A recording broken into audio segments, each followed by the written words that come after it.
A Torto e a Direito. Um programa com Alberto Magalhães, Bento Anastácio e Ricardo Freixal.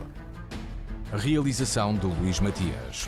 Muito boa tarde, bem-vindo ao A Torto e a Direito, edição do dia 31 de janeiro.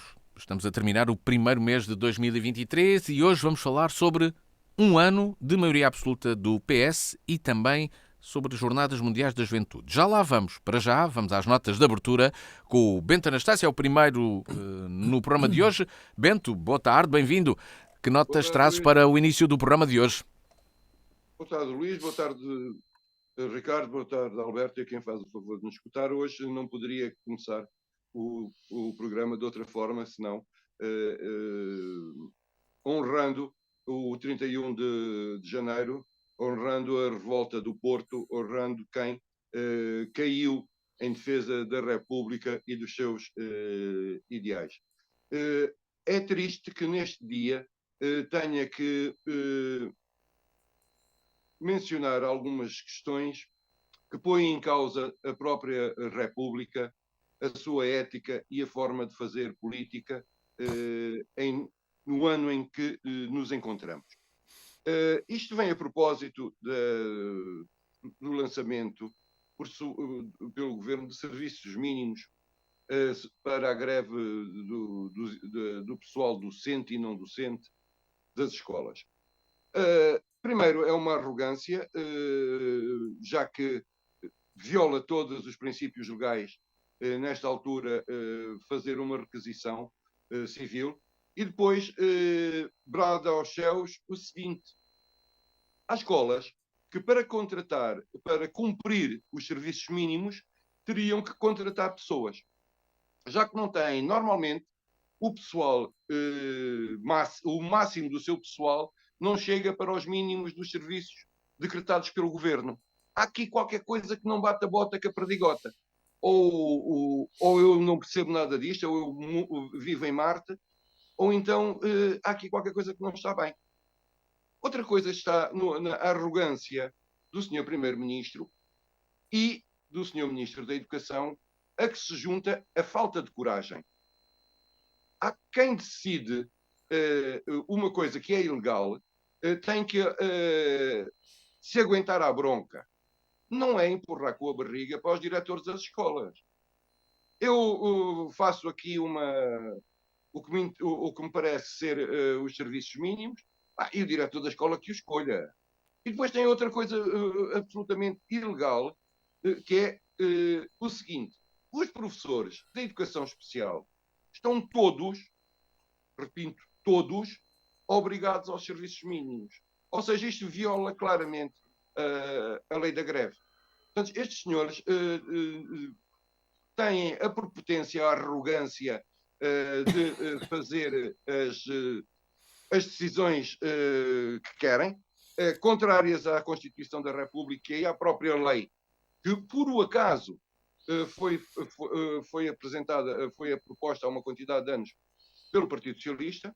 Só falta agora quererem vir mudar a lei da greve, como, a propósito do aeroporto, mudaram as leis dos pareceres vinculativos das autarquias. Ou seja, há um primeiro-ministro, há um secretário-geral de um partido que se acha, sei lá, o Cardeal Rei, que tem uma maioria absoluta que é legítima, porque foi o povo que lhe atribuiu, mas não lhe atribuiu o direito de ser ditador, o direito de ser arrogante, o direito de não cumprir leis. O princípio básico da democracia é que governa quem o povo escolhe para governar. Não há dúvidas nenhumas que o senhor primeiro-ministro foi eleito e tem o poder de fazer o que quer que bem lhe apetece. Mas tem o dever de não o fazer. Tem o dever de cumprir as leis, tem o dever de cumprir o que jurou quando tomou posse, que foi a Constituição. E depois Para concluir, Bento Anastácio, esta nota, já vais com uma nota longa. Sim. Para concluir, tem a obrigação de zelar pelos supremos interesses da nação. Isto faz com que não ande a mudar de ministros e ministrotes daqui e dali uma vez por semana, e tenha que mudar a lei, a lei que atribui as competências ao Ministério da Agricultura, porque não tem um secretário de Estado, e eu cá para mim, que não sou de má língua, acho que não tenho secretário Não de tem Estado. ministro, Nenhum não tem dos bois. ministro. Não é não ter secretário de Estado, é o problema é não ter ministro. Bem, Mas acho então que vamos já ouvir o boys, Ricardo. boys, Sim. já vamos. A Eu tua ia nota dizer já está isto que clara, parece Bento importante. Anastácio. Sim, Bento, Isto que me a parece nota já está importante, clara. não é uma teoria da conspiração, mas provavelmente uma constatação de facto. Entre os boys, nenhum respondeu certo às questões, Bem, às 36 questões. da Portanto, nota. não temos secretário de Estado porque ninguém passou no exame. Isto é uma grande nota de abertura do Bento Anastácio, já vai esticada, vamos lá Peço passar ao desculpa. Ricardo Freixal. O Ricardo já estava entusiasmado, precisamente, a entrar no tema, mas será que a sua nota está relacionada com esta ou não? Vamos lá, nota de abertura, boa tarde, bem-vindo. Boa tarde, Luís Matias. Boa tarde aos nossos ouvintes. Uma boa tarde ao Bento Anastácio e também ao Alberto Magalhães. Bom, quer dizer, eu estava a embarcar nas notas do Bento, porque o Bento estava a queixar-se que não temos que estar chato. Bento, nós não temos nada. Não temos ministro da Agricultura, porque é que vimos ter que estar Estado? Não temos nada. Pois, está bem. Nada, só se fosse para substituir o ministro ou o ministro. Bom, não temos nada disso, mas temos que pagar tudo, muitas vezes com o palmo de língua de fora. Eu acho que isto que é comum, não acontece só comigo, e é comum a um elevado número de cidadãos que têm por norma, por vezes, recorrer à utilização de autoestradas que são pagas com dinheiro do erário público, que são depois concessionadas não sei a quê, e que nós temos que pagar depois. Nós pagamos tudo. Nós pagamos as nossas contribuições, aqueles que pagam. Parece que o ministro Cravinho se esqueceu de declarar 780 mil, não sei.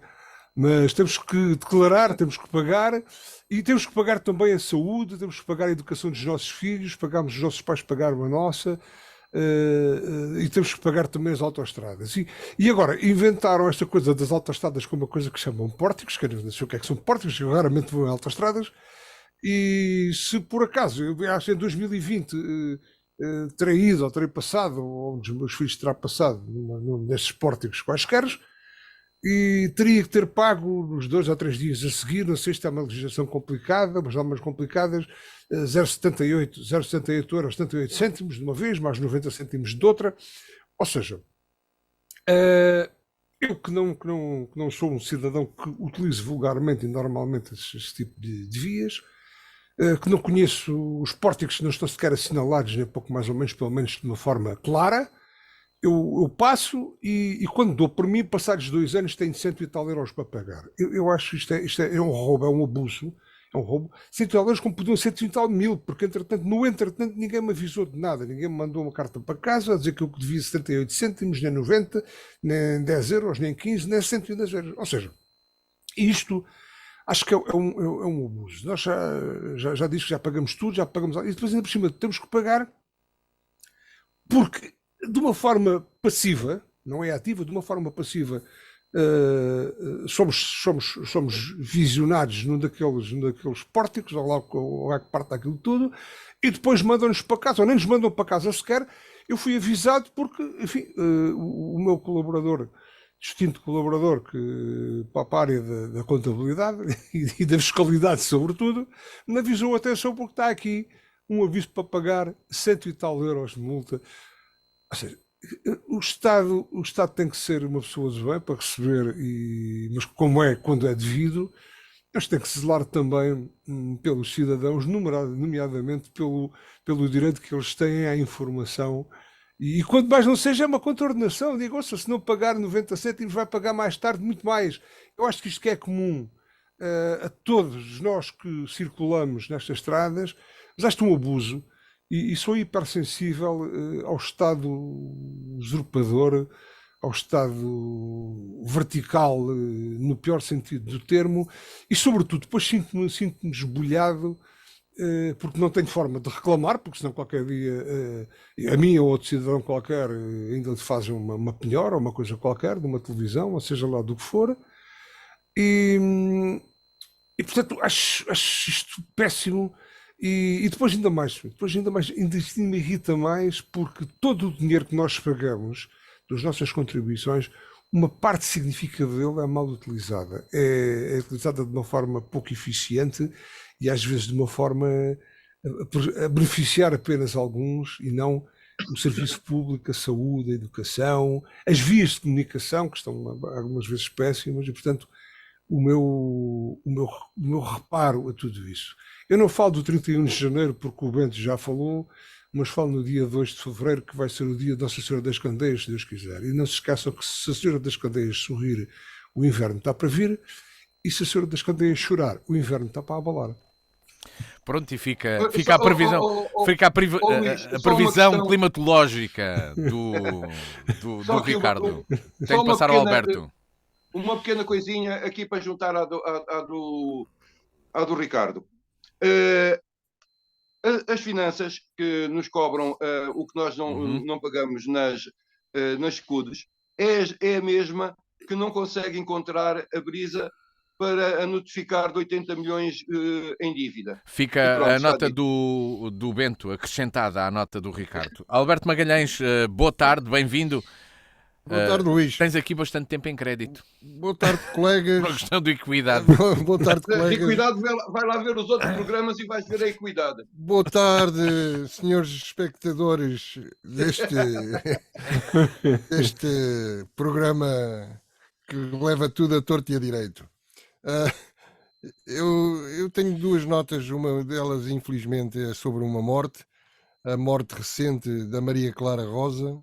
Foi minha colega durante muitos anos, psiquiatra, até durante alguns anos até foi minha chefe no Centro de Saúde Mental de Évora, ou talvez já no Departamento de Psiquiatria e Saúde Mental do hospital. Os meus sentimentos à filha, que conheci pequenita, e aqui fica a nota. Era do Vimieiro. A segunda nota tem a ver com o 4º Congresso de Energia e do Clima que decorreu aqui em Évora, na Universidade, a semana passada, e fiquei a saber que os concelhos de Estremoz, Borba, Vila Viçosa, Alandroal, Redondo, Reguengos e Sozel se juntaram com as infraestruturas de Portugal para fazerem um estudo sobre a possibilidade de termos um terminal de mercadorias na linha Évora-Elvas, um terminal de mercadorias ali no concelho do Alandroal. E chegaram à conclusão que vale a pena o investimento de 10, 12 milhões de euros nesse terminal de mercadorias, destinado a levar para Sines ou para a Europa, ou para a Espanha, se quiserem, os mármores, da zona de mármores, também produtos agrícolas da zona do Alqueva e, novidade, hidrogênio verde fabricado numa central a energia solar e eólica a construir no Alandroal, a instalar no Alandroal. Queria saudar esta iniciativa, embora ainda não se saiba se a Infraestruturas de Portugal vai alinhar na coisa, no terminal de mercadorias. Se calhar só alinha se as câmaras pagarem o terminal, mas isso são contas que me parece até que vale a pena as câmaras juntarem-se e pagarem os tais 12 milhões. Agora, queria chamar a atenção para dois erros crassos na nossa linha Évora-Elvas. O primeiro erro crasso, a via ser simples e não ser uma via dupla. Isso implica três paragens para os comboios se cruzarem, e implica perda de tempo, evidentemente. E depois outro erro é a linha estar a ser construída em bitola ibérica e não em bitola europeia, o que implica também automaticamente perda de competitividade, atrasos, etc., para mudar de bitola. Outro erro é que a linha, em princípio, não vai ter passageiros. Isto é, nós não podemos ir de comboio até Badajoz, o que é uma idiotice pegada. Entretanto, nunca mais ouvi falar no ramal do Parque Industrial de Évora, para escoar produtos do Parque Industrial de Évora. Não sei se estão a ver que é fácil de ver que se houver uma ligação a esta linha do Parque Industrial de Évora, isso valoriza imensamente o Parque Industrial e motiva logo várias indústrias para se virem instalar aqui em Évora. Mas parece-me que a Câmara Municipal de Évora e o NER, o Núcleo Empresarial da região de Évora, estão muito parados. Não os vejo a mexerem-se para... Como se mexeram os outros concelhos, não os vejo a mexerem-se para alcançar esta finalidade. E é só. Das notas de abertura, nesta Torto e a Direito, entramos nos temas da agenda de hoje. Passou um ano sobre as eleições legislativas que ditaram uma maioria absoluta para o Partido Socialista. Évora reelegeu Capolas Santos e Norberto Patinho para o PS, tirou pela primeira vez o mandato ao PCP ao não eleger João Oliveira e voltou a ter um representante do PSD, a estreante no Parlamento, Sónia Ramos. Estas foram alterações que aconteceram nas eleições que realizadas há um ano, precisamente. A pergunta de partida para o Ator de Direito com este tema é precisamente o que se pode registar que tenha ficado deste ano da maioria absoluta do PS. Começo por ti, Bento Anastácio, e do resultado, claro, destas eleições, também passando pelo distrito. Que análise fazes a um ano de maioria absoluta do Partido Socialista? O que é que ficou? O que ficou, de facto, foi o molho de brocas. Não ficou nada de bom depois destas eleições. Passamos a ter um governo de maioria absoluta, que era suposto ser sinónimo de estabilidade, seja isso o que for, governativa, e de cumprimento de um programa que foi apresentado aos eleitores. Ora, o Partido Socialista apresentou-se a eleições querendo uma maioria para poder continuar a governar sem estar dependente da geringonça e poder fazer o que eles chamavam as reformas. De facto, não vi nada a não ser trapalhices umas a seguir às outras.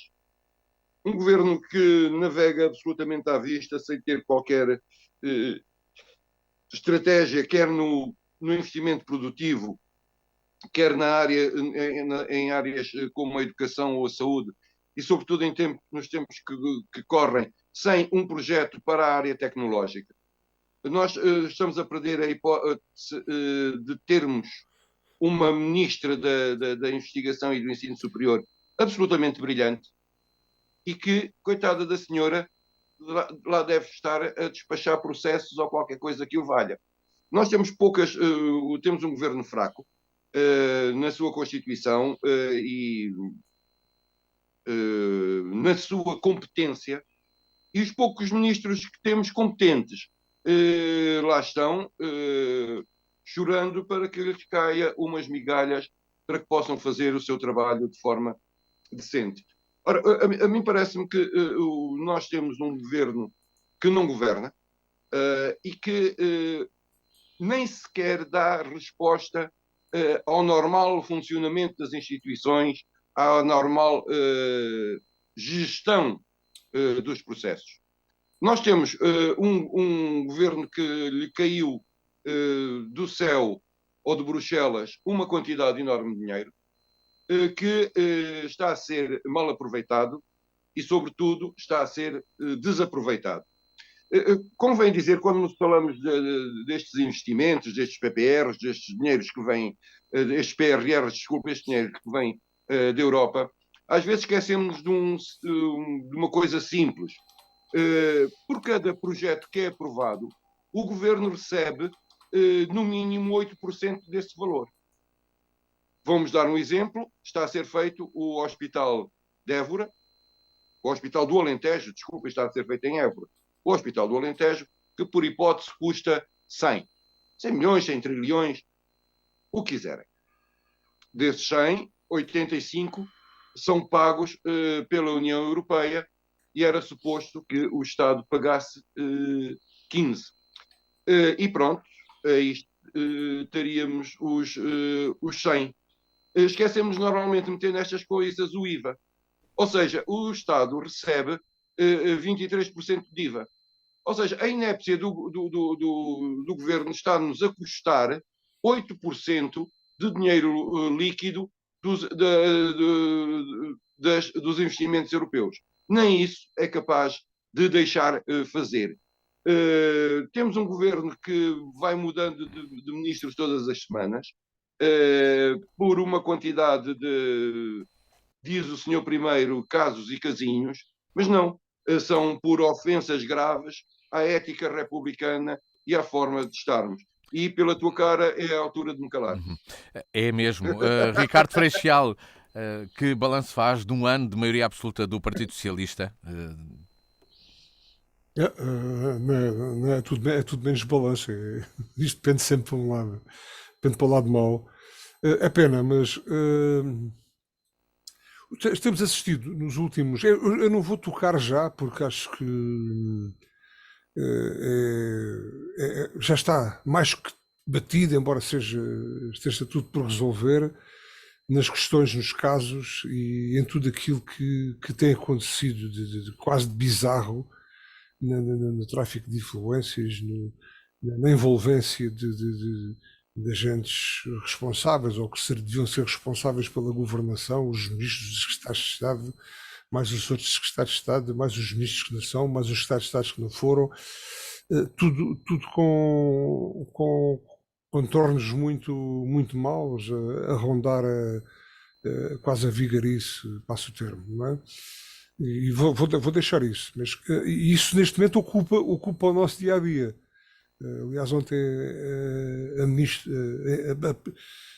a rábula da entrevista que foi feita ontem, passado que foi um ano deste novo governo, desta nova maioria, da entrevista que foi feita ao ainda atual primeiro-ministro, é qualquer coisa que quase surreal, porque tem muito pouco jornalismo, com todo o respeito pela classe, mas tem muito pouco jornalismo.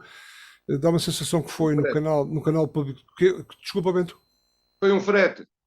Não, foi um frete, foi encomendada. Foi uma entrevista encomendada no canal público. Diz assim: façam-me lá uma entrevista para eu vir aqui tentar branquear, nitidamente, tentar branquear as rábulas que têm acontecido com toda a gente que está aqui neste momento, desde o Medina, mais o Cravinho, mais o Medina, mais os que está Estado, mais essa coisa toda. Portanto, onde o Primeiro-Ministro, o ainda Primeiro-Ministro, e eu digo isto com muita pena minha e com muita redundância, porque já não devia ser, a tentar justificar o injustificável, a tentar enquadrar as malandrices que estão a ser feitas ou que se suspeita que estejam a ser feitas dentro de um enquadramento legal, enfim, que já de si é também muito duvidoso. E se fôssemos, de facto, ao balanço de um ano de legislatura, de um ano de maioria absoluta e de um ano de governação, bastava olharmos para os quadros de contestação, para aquilo que não existe, para os cuidados elementares de saúde, para os médicos de família que não existem ou que estão em falta, para os cuidados elementares de saúde, para as grávidas que têm que parir aqui e ali, onde calha, um fim de semana aqui e outro fim de semana ali, para os doentes oncológicos que, se calhar, atrasados nos diagnósticos de análise e nos meios de identificação, têm que fazer tratamentos ali ao lado a Sevilha, a Espanha. Depois a falta de medicamentos nas farmácias, depois a contestação dos professores, a contestação dos quadros de justiça, que de vez em quando há greves e há atrasos ainda maiores na justiça, como se ela estivesse atempada, porque, naturalmente, têm todos o direito à greve, naturalmente. Imagine-se, até os agricultores, aquela classe, enfim, que está na rua a contestar. Portanto, não há nada neste momento que não há. Isto é transversal, a contestação é transversal, o mal-estar é transversal, infelizmente para nós. E de facto, ontem, quando se esperava que eventualmente um primeiro-ministro dissesse, não, aqui nós tínhamos uma série de realizações, olhem, tínhamos o aeroporto que continua a ser tema atual e que não está resolvido, todas as grandes obras, tudo aquilo que devia ser eventualmente estruturante para a sociedade, para a economia, para o bem-estar dos portugueses, está por fazer, está adiado, não é feito. O homem reage a estímulos portanto, como dizia ontem um amigo meu, disse, o nosso azar, eu não quero ser muito pessimista, digo isto com a esperança de que qualquer dia isto vai melhorar, não é? Porque acho que não pode piorar ainda mais. Dizia-me um amigo meu, não, isto não pode piorar mais, o problema é que bem, eventualmente, independentemente de haver alternativa ou não, chega à conclusão que nós tivemos azar a nascer nesta altura, neste sítio, neste local. Quer dizer, e isto é um quadro, é já mesmo estrangular, é já mesmo... Há quem tenha mais azar, hein? Sim, eventualmente, está bem, Assim é mais chato. Alberto Magalhães, se estivéssemos aqui na rádio, dizia que pimenta no rabo dos olhos para mim é refresco, não é? Não é, isto não é chutar para o lado e dizer... Mas vamos lá ver. A nossa neste momento, o nível a que nos podemos situar em termos de país, em termos de valências, em termos de capacidade, em termos de potencial, é outro. E, portanto, pese embora a nossa ambição, e esta é sempre a máxima da economia e a máxima da nossa qualidade de vida, queremos sempre estar mais e melhor, e os recursos são sempre escassos. Mas temos que nos bater sempre com isto. E com esta escassez de recursos, nós temos que ir à procura de uma melhoria, de uma tentativa de utilizá-los bem, ou eventualmente da melhoria na eficácia dos recursos que eventualmente serão cada vez mais escassos. Então... E é isso que não acontece. Acontece o pior. Acontece que, com esses recursos escassos, eu não sei como é que isto chega para este recabof todo. E o essencial fica... Vamos lá saber. Fica o essencial de fazer no balanço que o Ricardo faz, não é? Alberto Magalhães. O essencial não é só o essencial. Muitas vezes o mínimo. Alberto Magalhães, e que análise faz a um ano de maioria absoluta? Foi a segunda vez que o Partido Socialista alcançou este resultado eleitoral. Que comentário fazes e que análise fazes a um ano? Olha, num dos pratos da balança eu ponho a persistência da política de contas certas. Este governo vai ser lembrado, no aspecto positivo, vai ser lembrado como um governo que conseguiu diminuir drasticamente, isto na melhor das hipóteses, drasticamente a dívida, e que conseguiu pôr o país a viver sem déficits anuais. No outro prato da balança há muita coisa a pôr. Até um certo exagero nas contas certas, isto é, nós sabemos que a inflação este ano, o ano passado, encheu o governo de dinheiro proveniente do IVA, e esse dinheiro teve uma aplicação mais assistencial do que uma aplicação de investimento.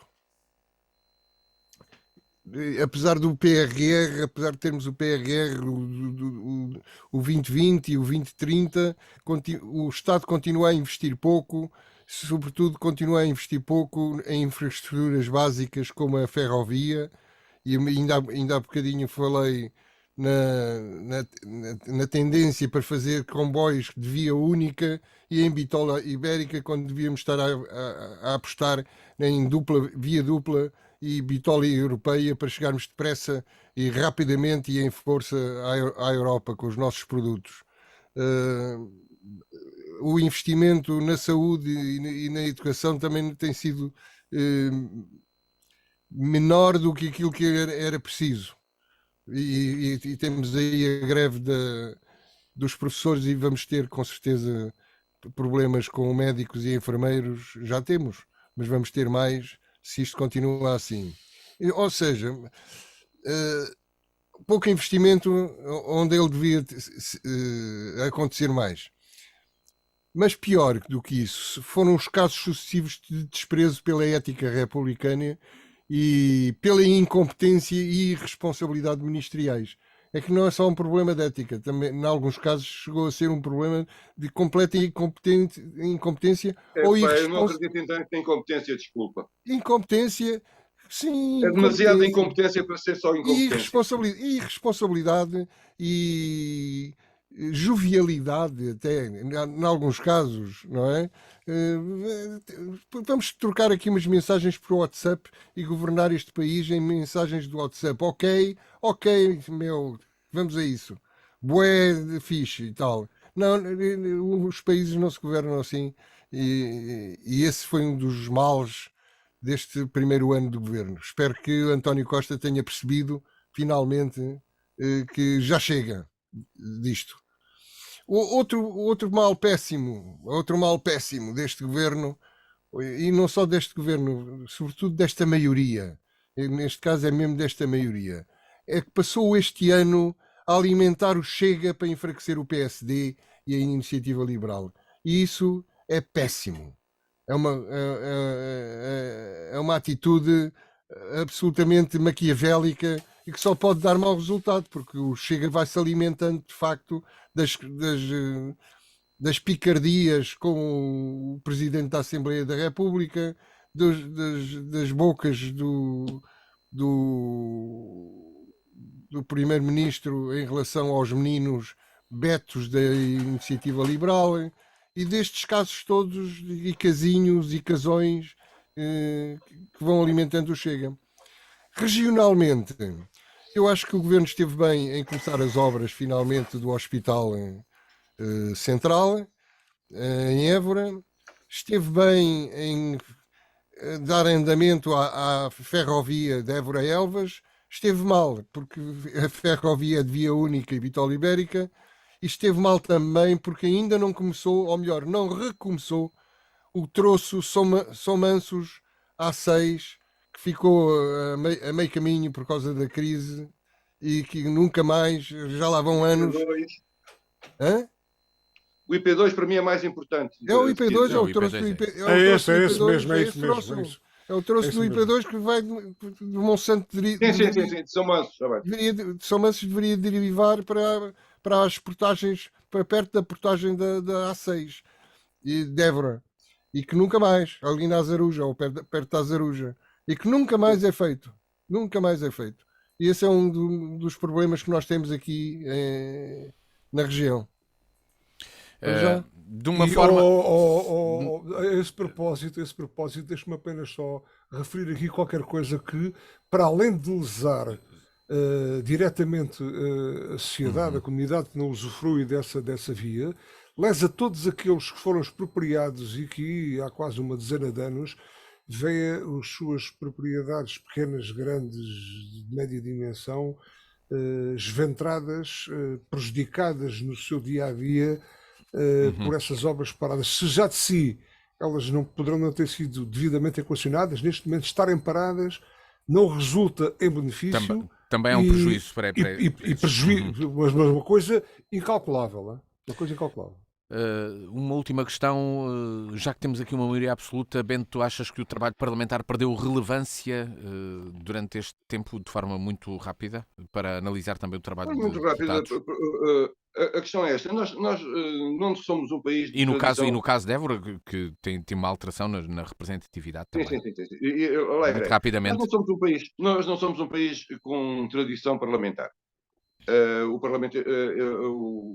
Parlamento tem sido sempre, passa a expressão, um verbo de encher do Executivo, que vai tentando ali fazer umas maningâncias e passando umas leis em troca disto ou daquilo, de mais queijo limiano, menos queijo limiano, e a coisa vai-se fazer, porque nós não temos essa tradição, não temos a cultura do parlamentarismo britânico ou coisa que o valha. No que nos diz respeito aos nossos eleitos, ou aos 3 deputados do distrito. Eu, de facto, a senhora ainda não dei por ela. De facto, tirando uma ou outra pergunta ao governo, não me dei por nada. Peço desculpa. Porque senão não vai ao canal do Parlamento. Eu normalmente eu queria ver o que se passava por aqui. Portanto, eu peço desculpa à senhora porque, de facto, não, ainda não há muito tempo teve uma intervenção que foi pública. Pois, mas passou-me um bocado ao lado. Sim, vai, quem intervém mesmo é o Oliveira, que não está lá. Isso é que nem tem intervido. Outra coisa que me parece em relação aos dois deputados do PS, lá estão, sentadinhos no seu lugarinho de última fila, que diga-se e a bom da verdade é um lugar, ao contrário do que se possa pensar, é um lugar de prestígio. Não dei por grandes iniciativas sobre o distrito, dei por eles indo de câmara em câmara do Partido Socialista, fazendo alguma propaganda sobre o que o governo hipoteticamente irá fazer e dos dinheiros que para aí estão disponíveis, e de facto não vejo grande intervenção. Não vi nas alturas mais críticas falarem nenhum dos três deputados nos problemas que tem o distrito. Não os vi falar dos hospitais, não os ouvi falar das escolas, não os ouvi falar de nada, a não ser por parte do Partido Socialista, no dar graças ao senhor Cardeal Rei. Estás a ser injusto. Posso ser injusto, é isso que eu vou dizer. Falaram nos capotes, protestaram por causa dos capotes alentejanos, dos capotes, fabricados no norte. Sim. Protestaram por causa da anta destruída nos terrenos. Mas não parece que tenha sido nada. Então, ouçamos o que diz o Ricardo sobre o trabalho parlamentar. Ricardo Freixal acha que perdeu relevância o trabalho parlamentar com esta maioria absoluta e o caso da representatividade do distrito? Bom, a representatividade do distrito é sempre a mesma, não é? São sempre 3 deputados, não é? Agora, o que variou foi a proveniência desses deputados. Eu, sinceramente, fico muito mais, não é que fico satisfeito com a existência de 2 deputados socialistas, não é? Mas esta coisa dos deputados também e a representatividade, a forma como nós somos representados também é muito questionada, mas isto tem a ver com o sistema. Eu estou farto de dizer que isto está obsoleto, está ultrapassado, não resolve, não sei qual vai ser o melhor, qual vai ser a alternativa, mas de facto eu não me sinto representado aqui por nenhum dos 3 deputados que lá estão, independentemente de ter votado ou não em algum deles, não é? Mas isto é uma questão de sistema. Depois, qual a importância do Parlamento? Naturalmente que o Parlamento, ainda que constitucionalmente tenha o seu papel naquilo que é o dia-a-dia da nossa dita democracia, neste momento tem um papel secundário porque, com uma maioria absoluta, com aquilo que é, enfim, a fidelidade de voto em termos partidários, o Parlamento não se constitui como um regulador que devia ser do governo do Estado.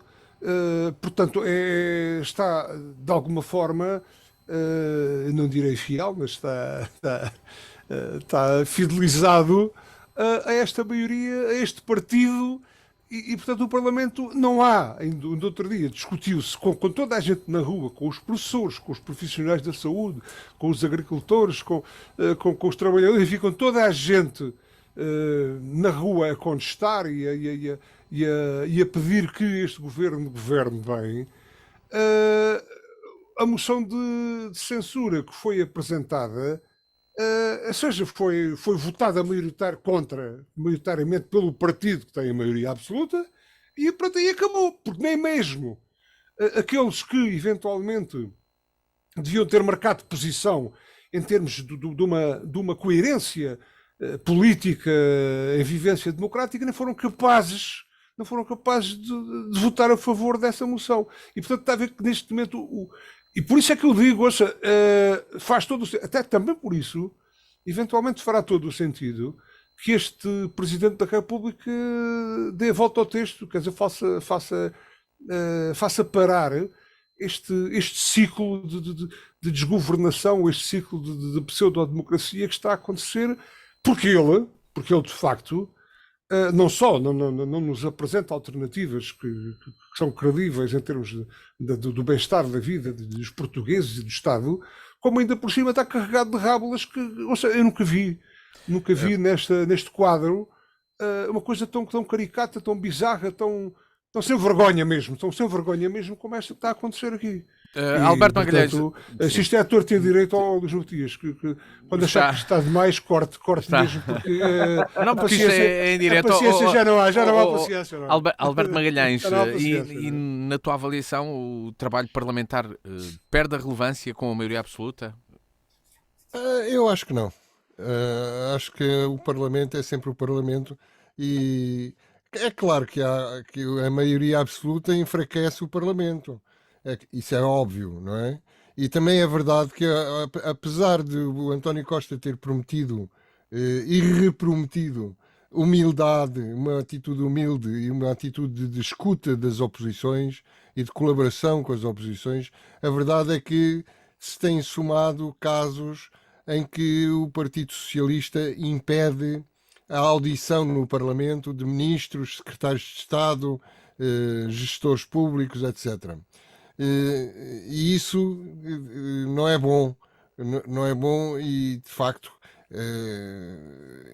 enfraquece um bocado o Parlamento. De qualquer maneira, ainda bem que temos Parlamento e que o Parlamento continua a funcionar, apesar de tudo, e apesar de tudo conseguimos ouvir o ministro Cravinho no Parlamento e vamos ouvir o ministro ou ex-ministro Pedro Nuno Santos no Parlamento e isso é bom, é saudável. Desta avaliação que o Alberto faz sobre o trabalho parlamentar, passamos aqui ao segundo tema que nos traz o Bento Anastácio nesta reta final do programa, as Jornadas Mundiais da Juventude. Tem dado muito que falar, particularmente o orçamento para a construção de infraestruturas do palco. As Jornadas Mundiais da Juventude, o que te levam a dizer, Bento Anastácio? De vez em quando há coisas que eu não entendo no nosso país. As Jornadas Mundiais da Juventude, em bom rigor, deveriam ter sido realizadas o ano passado, mas pelos processos de Covid e as necessidades, etc., foi adiado um ano. Ou seja, há 5 anos que se sabe que em Lisboa vai ser realizada esta iniciativa.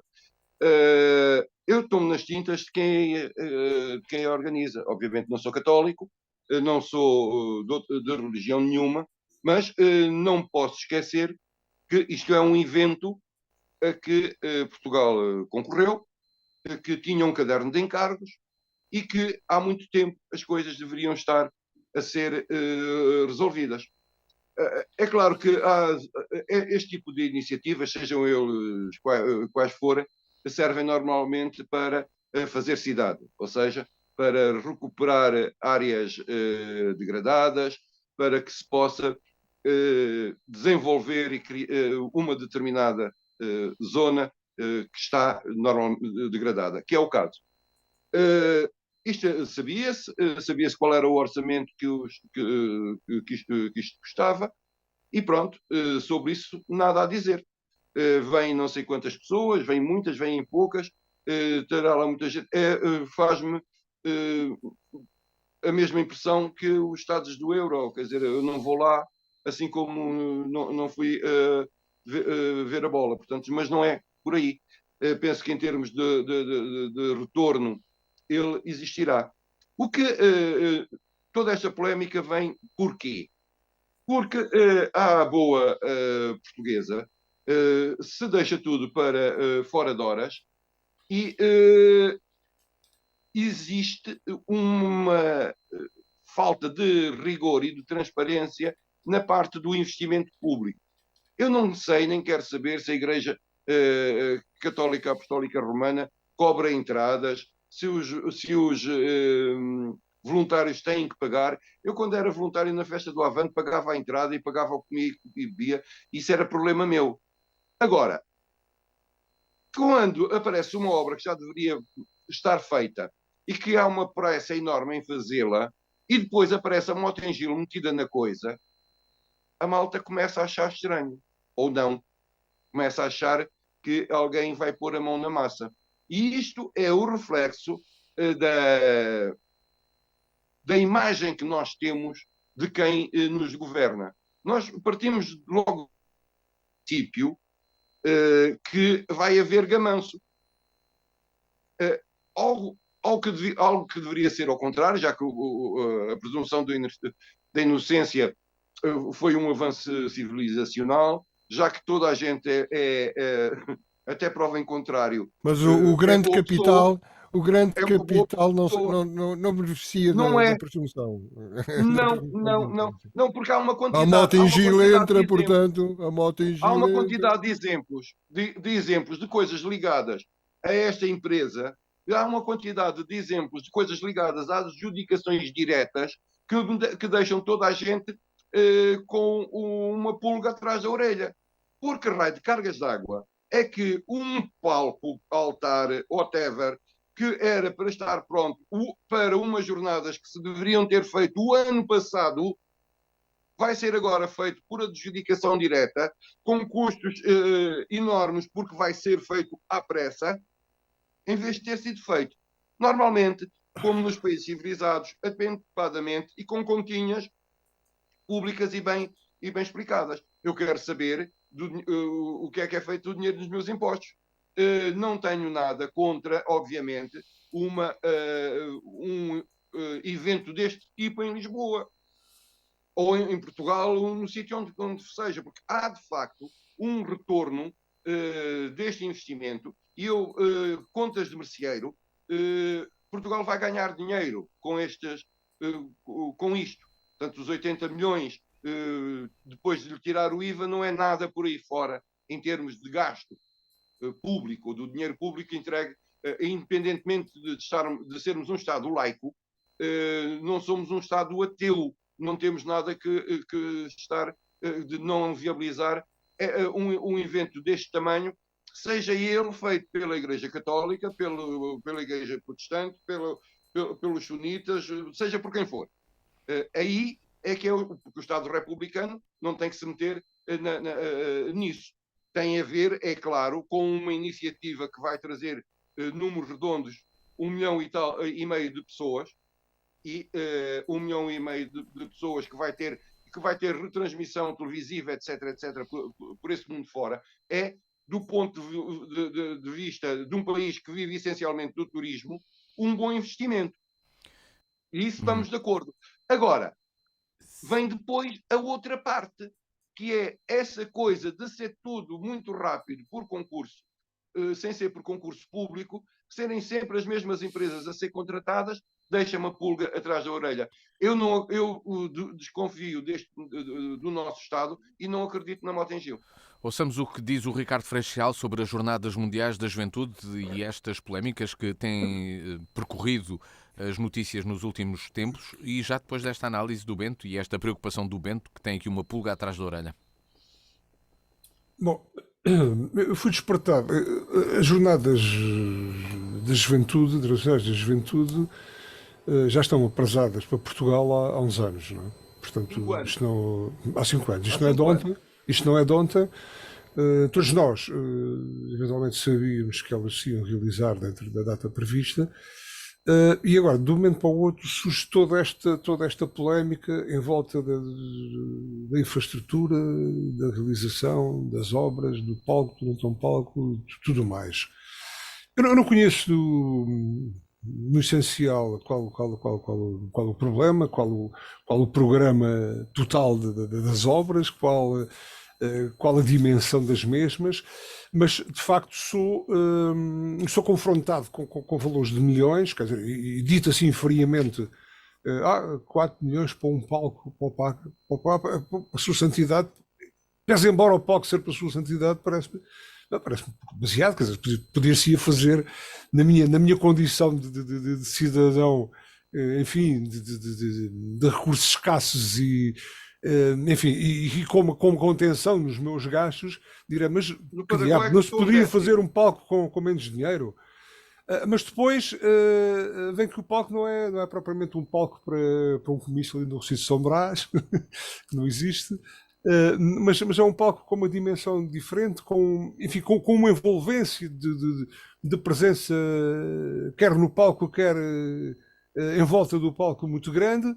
E eventualmente essa infraestrutura poderá não servir só para a sua santidade do Papa vir às jornadas, mas poderá servir eventualmente para mais tarde, como também os 130 milhões eventualmente gastos em toda a obra poderão servir para requalificar aquela zona que estava eventualmente porque estava perdida, e isso seria um investimento, e olhando dessa forma não me choca, porque se calhar há dinheiro muito mais mal gasto. Vi também aqui na comunicação social alguns exemplos, alguma comparação, estes grandes eventos feitos em Lisboa, o Rock in Rio e mais uma série de espetáculos, uns públicos, outros com veia mais particular, onde os gastos e os investimentos feitos por potencial espectador eram muito superiores àqueles que eventualmente irão ser tidos agora com a afluência que se espera que terão as grandes jornadas internacionais da juventude. E, portanto, tudo isto seria encarado, quanto a mim, de uma forma diferente, com muito mais serenidade, eventualmente com muito mais capacidade de análise pragmática, se não fosse o clima de suspeição e de regabof que nós estamos a viver. Portanto, eu diria que, enfim, todos nós fomos agora aqui, nos últimos dias, bombardeados com tudo isto em volta do Papa. Quer dizer, estamos aqui rábulas, acabou a rábula do Ronaldo, começa agora a do palco do Papa, e vamos andando por aqui. Dirão os mais céticos, dirão, bom, isto é tudo para esconder os problemas reais com que nós nos debatemos. Talvez não. Isto poderá fazer um pouco também parte desses grandes problemas, que é a falta de estratégia, ou uma estratégia errada, ou depois tudo aquilo que são, enfim, as nuances com as ligações pouco sérias que acontecem, com a promiscuidade que acontece entre as grandes obras, entre as empresas e os ex-ministros e os ex-secretários de Estado que depois foram para as grandes empresas, seja a Mota-Engil, seja quem for. Nós vamos aqui a fazer publicidade, até porque elas não precisam de publicidade, publicitam-se por elas, não é?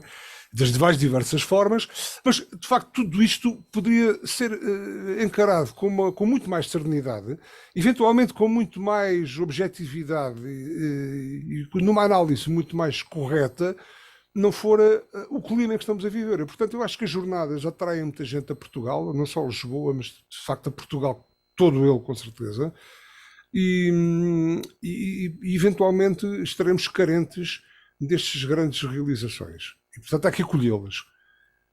Se pudermos ser contidos e sermos eficientes na programação, na utilização dos recursos e depois naquilo que é o obter de resultados económicos, históricos, culturais, tanto melhor. Agora, não sei, de facto, com esta catadupa de informação e de contra-informação, é difícil analisarmos com serenidade. Eu também não conheço o pormenor, todo o projeto e toda a dimensão do projeto. Mas para já, acho que um polo de atração, agora, independentemente agora dos credos, da religião, de ser o Papa ou não, há uma atração aqui de gente, há um evento com seriedade, há um evento nobre, que eventualmente poderá ser nobre, com seriedade, que merece ser acarinhado e que devia ser aproveitado para, enfim, para âncora não só turística, cultural, bom, e também com resultados, naturalmente, com resultados na nossa economia, não é? Porque movimenta muita gente. E, portanto, isso suportaria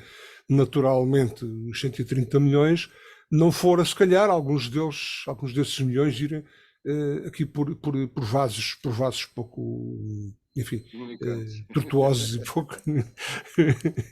pouco diretos, não é? Isso é que é de lamentar, não é? Alberto que estejamos aqui nesta altura, neste local, a debater esta coisa, não é?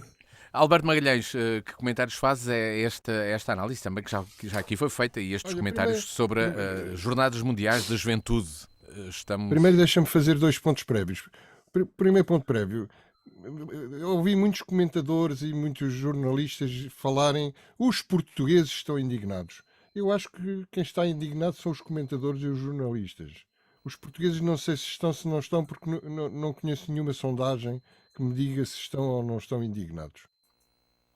Segundo ponto, não sei se 6 milhões de euros é barato ou caro, não percebo nada de construção civil, não faço ideia. Pode ser que se possa fazer um palco ligeiramente mais barato, ou significativamente mais barato, e igualmente sóbrio, ou melhor, mais sóbrio até e mais bonito do que aquele que está projetado. Mas não me parece é que isso seja o mais importante nesta discussão. Rapidamente, a jornada. Outra coisa curiosa é que toda a gente diz Jornadas Mundiais da Juventude. E não é, é Jornada Mundial da Juventude. É só uma jornada, não são várias. A Jornada Mundial da Juventude de Lisboa 23 é um acontecimento de alcance planetário. Esperam-se pessoas de mais de 190 países. Ou isto é, quase todos os países da Terra. Mais de 1 milhão de pessoas, talvez chegue a 1,5 milhão. O Portugal laico ganha em prestígio e além disso, o Portugal católico fica satisfeito. O Portugal com vocação turística tem um marketing tremendo por todo o mundo. Um marketing que vale milhões. Portanto, começamos já por supor isto. Em princípio, vai ser um bom negócio. O investimento previsto, finalmente, isto é, com atraso, porque só chegaram a esta conclusão em novembro do ano passado, o investimento previsto é de 80 milhões do Governo mais autarquias, de Lisboa e Loures, e 80 milhões da Igreja Católica. Ou seja, a Igreja Católica é problema da Igreja Católica, não temos nada a ver são com 160, certo, mas são 160 milhões de investimento português, digamos assim, Igreja e Governo. O retorno imediato e a prazo é fazer contas, como diria o Guterres. Imaginemos que vêm 1,2 milhões de jovens. Se cada um gastar na semana toda que cá está 150 euros, o provento resultante são 180 milhões de euros. 180 cobre os 160 milhões gastos e ainda sobram 20 milhões. Provavelmente. Mas isto é apenas o lucro imediato, é apenas o provento imediato, porque no futuro, quantos jovens destes voltarão com mais dinheiro, com família constituída, para virem passar férias ao país onde estiveram na juventude, na Jornada Mundial da Juventude de Lisboa 23? Quantos amigos desses jovens é que serão convencidos a vir também? É a publicidade mundial que isto representa. É uma coisa extraordinária. Portanto, percebe-se o regozijo com que há 4 ou 5 anos Marcelo aos pulos, Costa, Medina, Bernardino Soares, todos se regozijaram quando a candidatura de Portugal ganhou. Porque de facto vale a pena. Agora, passados estes anos todos, um desleixo extraordinário. A pandemia distraiu os proponentes, mas além da pandemia devem ter acontecido outras coisas, como por exemplo a distribuição de responsabilidades entre a Igreja, as câmaras e o Governo durou até ao fim praticamente de 2022, só chegaram a acordo ao fim de 2022, quanto é que cabia a cada um fazer e gastarem. E chegámos a esta situação inaudita que é a 6 meses do evento, faltam uma série de coisas e quanto mais perto do evento estiverem, mais essas coisas encarecem, obviamente, não é? Pela lei óbvia da oferta e da procura, etc. E o que é que falta? Falta praticamente tudo. Faltam os palcos, ou se quiserem, os altares, faltam as infraestruturas de água, esgotos, WCs, etc. Faltam transportes, faltam plano de transportes, faltam a segurança dos recintos para 1 milhão e tal de pessoas, falta saúde, a emergência médica, falta os sítios onde comer, faltam alojamentos e estamos todos a discutir o preço do palco, que é um ínfimo preço do investimento. Quer dizer, não tem sentido. Querem fazer o quê? Atrasar o palco? Agora vamos discutir o palco, mas com quem? Quantos arquitetos é que vão ser convidados para discutir se o palco é bonito ou feio? E se pode fazer melhor? Deixem-se disso, quer dizer, não sejam malucos. Pôr tudo em questão agora. E pior que isso, é que assistiu-se a um jogo miserável de empurra entre o gajo o senhor, não é o gajo, peço desculpa, o senhor da igreja encarregado desta coisa, E o Sá Fernandes. O Sá Fernandes e o presidente da Câmara de Lisboa. Quer dizer, ninguém sabia, ninguém sabe, não se sabe de nada. Neste momento em Portugal, e isto não é só para a Jornada Mundial da Juventude, é para praticamente tudo o que é política. Neste momento em Portugal há um lema que os políticos resolveram adotar, que é: ignorar é escapar. E pronto, temos nesta. Ignorar é escapar. Bento Anastácio, para fecharmos o tema de vez, esta Jornada Mundial da Juventude foi esquecida na sua implementação, ou estamos aqui a criar um problema num sítio onde não deveríamos ter e manter o desejo de fazer coisas que têm naturalmente custos e proveitos? Sim. Nós às vezes esquecemos que tuga é tuga. Não cabe na cabeça de ninguém uma coisa feita que se vai realizar em Portugal que esteja pronta antes de começar. Não dá. Há coisas que são do ADN da gente. Quer dizer, há de haver qualquer coisa até a última da hora. Eu dou de barato a questão do palco ser aquela... Eu ouvi um engenheiro fazer contas e recontas e não consegue chegar àqueles números de maneira nenhuma. Mas há outras coisas absolutamente hilariantes, como ainda não ter sido feito o concurso ou não ter sido feito um concurso atempadamente para os ecrãs de televisão para a retransmissão, que vão ficar em 8 milhões. Ou seja, para que as pessoas que cá estão atrás consigam ver o Papa, vão gastar em painéis mais que isso, mas isso é problema do organizador da Santa Madre Igreja Católica Apostólica Romana, que arranja lá o dinheiro onde quiser. Isso não nos diz respeito. O que nos diz respeito são os dinheiros públicos. E isto é, outra vez, mais do mesmo, que é encontrar formas para que haja como é que se chama isso? O deslizar dos preços. E é isso que me faz a pulga atrás da orelha. Não é a iniciativa, não é o preço, porque, de facto, no meio disto tudo, os 5 milhões ou 6 milhões não é nada. Preocupa-me mais, em termos estéticos, aquela aberração que querem fazer no Parque Eduardo VII e os milhões que vão gastar, e os 2 milhões que vão gastar nisso. O que me preocupa a mim é este mau hábito de as coisas não serem feitas com rigor e com transparência. Temos de terminar o programa de hoje nesta Torta e Direito. O encontro está já marcado consigo aqui na DNFM de hoje a uma semana e, claro, quando quiser em www.dnfm.com. Até de hoje a uma semana. Um programa com Alberto Magalhães, Bento Anastácio e Ricardo Freixal. Realização de Luís Matias.